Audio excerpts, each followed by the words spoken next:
The first story I told for real money was to TiVo and to the director of TiVo, Robin Reed. I was unemployed. I had 2 very small children, John 3 and Noah 1. I desperately needed a job. I'd managed to wrangle this interview with Rob, but I knew I literally had 10 or 15 minutes to close this thing in. Rob walked in. He's an incredibly efficient man. His head was down. Didn't have a lot of time for me. He was focused on something else.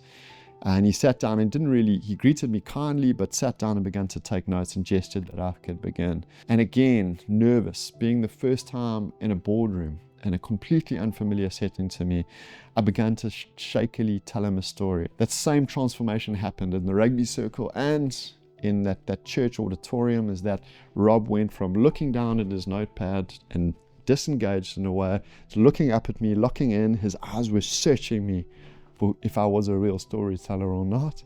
And at the end of the story, there was a tiny little smile in the corner of his mouth. It kind of gave away that he thought that he had found someone he could trust. And he invited me into the team as the marketing assistant, and then also helped fast track me to become their marketing manager and then marketing executive. But the first time I was taught, as someone without any experience as a storyteller, how to now operate in the bare knuckle boxing fight of South African retail, was the great Patrick Bennett, who is arguably one of South Africa's greatest minds as a retailer. Patrick called me into the same boardroom. The first thing he said to me was that, David, if you're a square peg in a round hole, being marketing and storytelling, and you're a square peg in that space, it's going to become painfully obvious quickly. And that for me is a really key lesson when it comes to working with storytellers or being storyteller yourself. Is storytelling is a gifting. For me anyway, it's a sacred calling. Storytellers, for me anyway, we're guardians of cultures and ideologies. We're hope bringers. We're truth tellers on our best day. If you're looking to become a storyteller, make sure that you are a round peg in the hole. I know storytelling right now is super cool and trending, but it is a gifting and it is a sacred calling. If you're looking to hire storytellers, make sure that you're working with storytellers who carry the gift of storytelling. How will you know if you're a storyteller?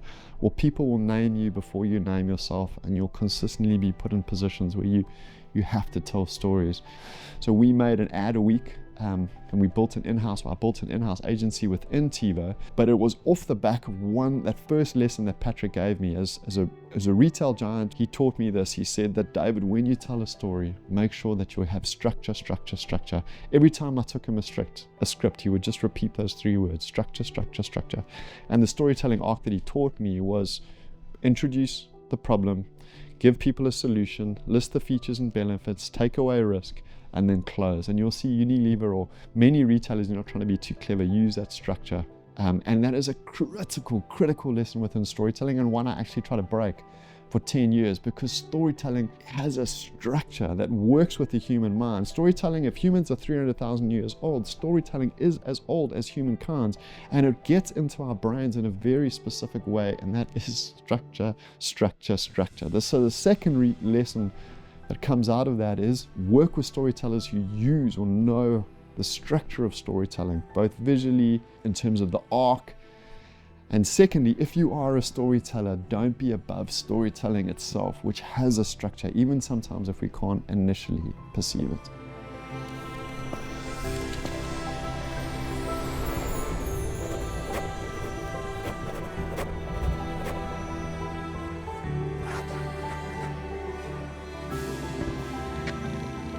Let go and love.